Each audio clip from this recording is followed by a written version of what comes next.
Hey guys, today's video is going to be me talking about my experience adopting an adult dog.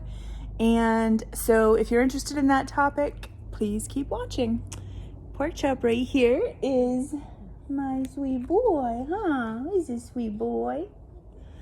Yeah, he's my best bud. Thanks for watching.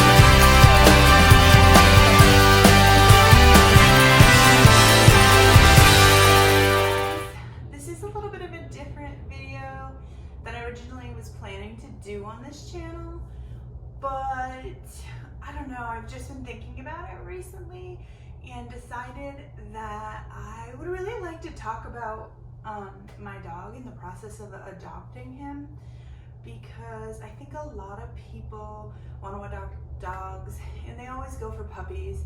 So I wanted to talk about both the pros and the cons of adopting an adult dog and my personal experience. And kind of what I learned from that. You'll see my dog in pictures and clips, and you probably, I don't know if you can see him on the floor from this angle, but he's always basically under me.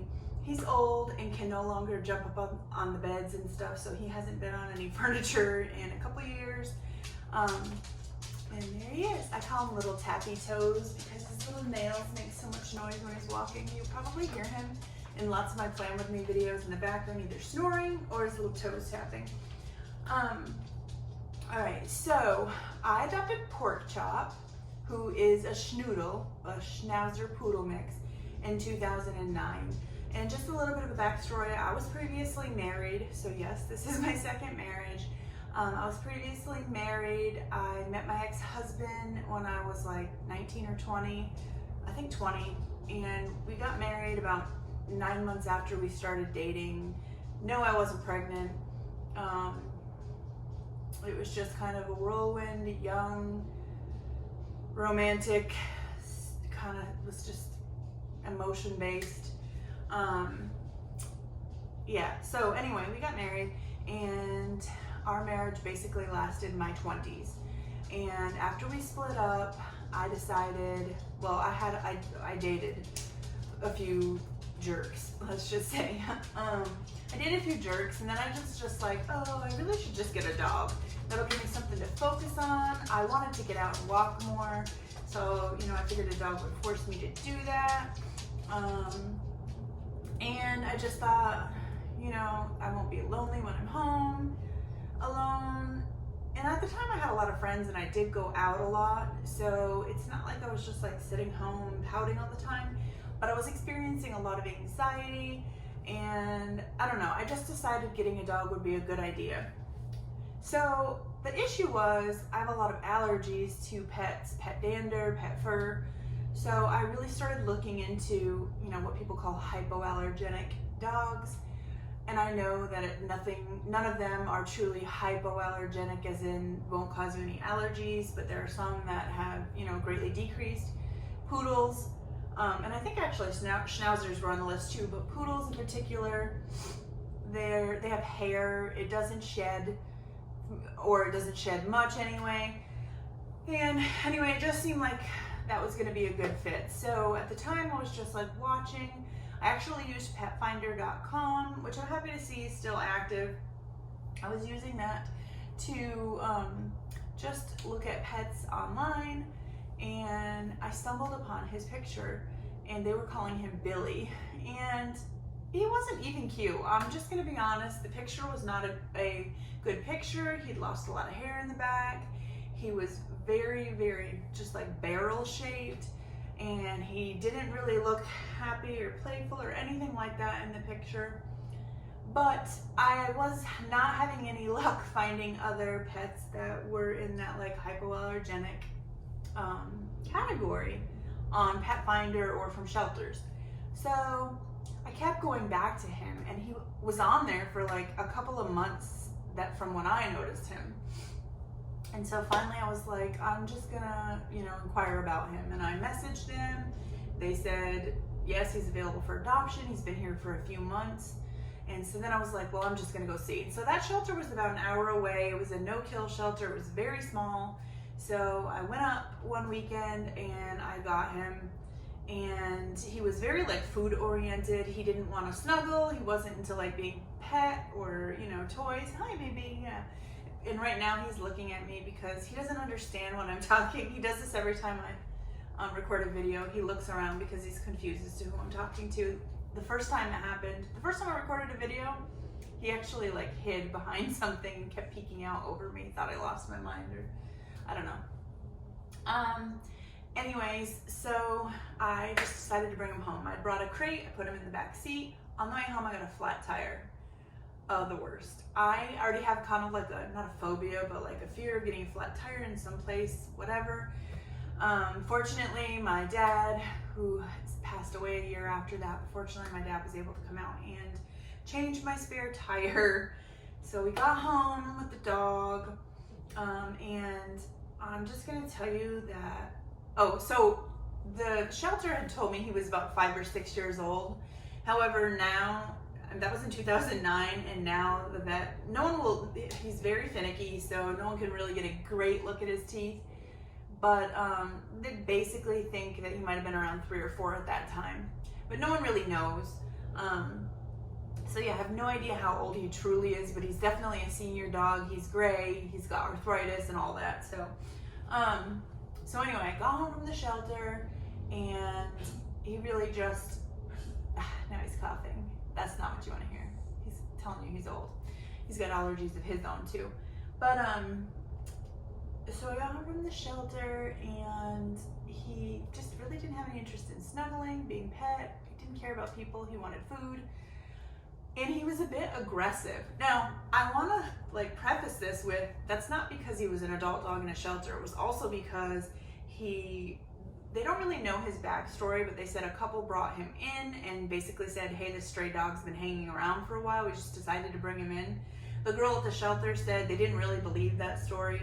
But whatever the case may be, he definitely had some food insecurity, because he was very like, if another dog was around, he would growl about it. If he found something like a plastic wrapper on the floor, not even a food one, and he got it, and if you tried to get it away from him, he would like growl a little bit, and that was definitely tough. So I know people who have kids are probably thinking, oh, I would never adopt an adult dog, but there are plenty of adult dogs in the shelter who have been around kids, and that's not an issue. This dog had obviously been like either living in somebody's backyard, not hardly being fed, or, I don't know. He wasn't skin and bones, but he'd also been in the shelter for a few months, so it's really hard to say. And I really never thought to ask them if he came to them, undernourished or whatever. But anyway, honestly, he didn't like going in his crate at night, but I was afraid, or even during the day when I went to work, but I was afraid to leave him at home and worried that he would destroy the house. So eventually I put up this wooden gate in my kitchen and said, well, I'll just block him in here. Like, how much damage could he do in a kitchen? And he didn't do any damage to the kitchen, but he chewed his way through the gate because he didn't want to be confined. So finally I was just like, I'm just not going to put him in a crate while I'm at work. I'll just do it at night. And that worked. He was fine in the house. He would just go sleep somewhere, chill out. He'd be laying there when I got home. It was totally fine. But getting him in the crate at night was still a disaster, so eventually that stopped too. And I actually noticed for him, that's kind of like when the bonding started. So I don't know if it was just because like it was no longer such a struggle every day to do everything, or if, like he stopped feeling like I was trying to pen him up or whatever. And I think like he was at the kennel, or at the shelter in a kennel for months. So I don't know, it just felt terrible trying to put him in one, and I felt really bad. So I didn't want to do that anymore anyway. it was a relief to me that he wasn't like destroying the house. He didn't chew any of my stuff, didn't touch shoes, didn't do any of that stuff. But he still was kind of like snappy when he, if I dropped something, a penny, if he found a penny on the floor, he would like grab it and it would be hard to get it away. I'd have to like swap it out for a treat. Eventually, that kind of calmed down, and it took about a month or two, but honestly, so many nights thought to myself, did I make the wrong decision? Why did I do this? Like, was this totally wrong?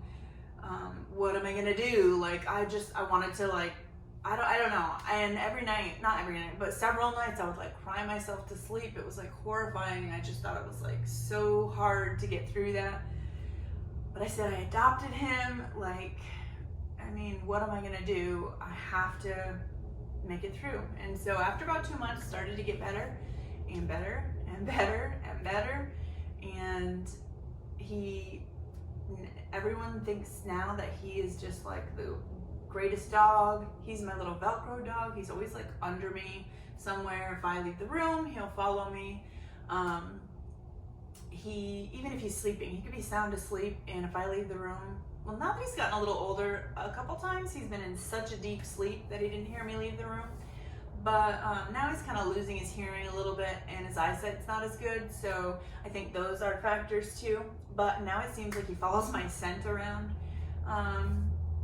Yeah, so now I've had him for years. He's had some health issues as he's gotten older, some issues with his neck, the discs in his neck. He's had tons of allergies, but he is like one of my favorite things in the world, maybe my favorite thing in the world. I am so attached to him.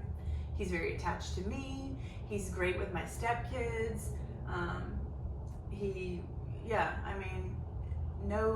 No issues. We can be around other dogs now. I actually had a relationship at one point, and that person had a dog as well, and that dog was like a pit bull mix. And they lived together fine. He's lived with a cat. So he has done really well. And so as far as his name, everyone asks me if I named him Porkchop after the dog in the cartoon Doug. And the answer is no. That didn't even cross my mind at that time. Honestly, he came to me. I knew I wasn't going to keep the name Billy. The shelter just gives them random names. I knew I wasn't going to keep him that. He didn't. It's not like he responded to that anyway. And he would root around on the ground and snort like a pig. So I started calling him Porky, like Porky Pig. And I don't know, just somehow that evolved into Porkchop. So we do still call him Porky too. Porkchop, Porky, Chop, Chopmaster, Chopster, Porkster, Porcupine. I mean, he has all sorts of nicknames, but yeah, it's very strange. My mom still will bring up, now my mom's in her 80s, so of course, but she will still bring up, when she sees a picture of him or asks about him, she will still like bring up how much he's changed, how much better he is. And I do think that he had a much better life because I stuck it out, basically. So yeah, so I guess to kind of like sum that up, the cons were that the first couple months were a struggle for him.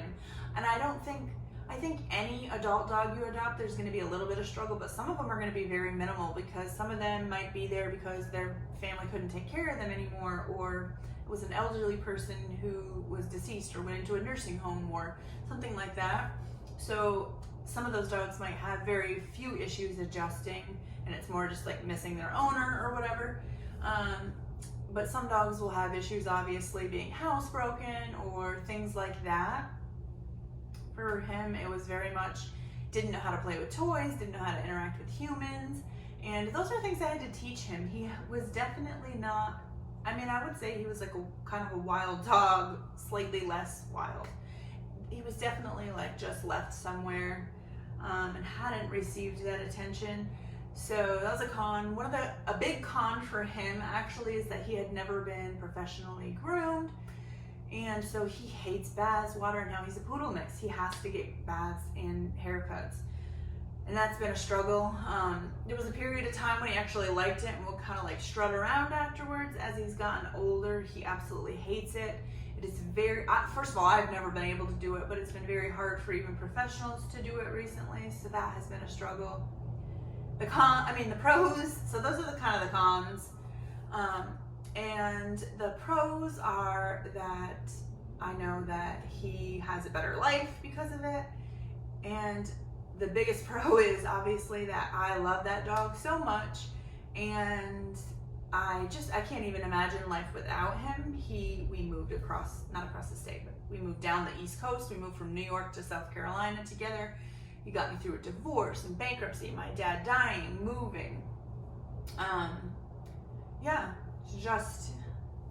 count on that dog to be my emotional support, like, so much. And as he's gotten older, he snores so loud, and at night when he's not snoring, I'm like looking around for him, because I don't know, it's just like so soothing to me now, and I think it's so sweet. So anyway, yeah, that was my experience with adopting. I still have the dog 11 years later. He's now, he's probably mid-teens. We don't know exactly how old, but he's somewhere in his mid-teens. And it has definitely been the most rewarding thing I have ever done, I think. As like a single act. It's not a single act, obviously, but it's very, very rewarding for me, and I have zero regrets. Like I said, during the first month or two, I did have a couple regrets, like what the hell did I do? But yeah, couldn't have asked for a better dog. I love that dog. Anyway, thanks for watching, and I'm just interested to see other people's adult animal adoption stories. Thanks for watching, and I hope to see you guys in the next video. Porkchop, who's my favorite boy?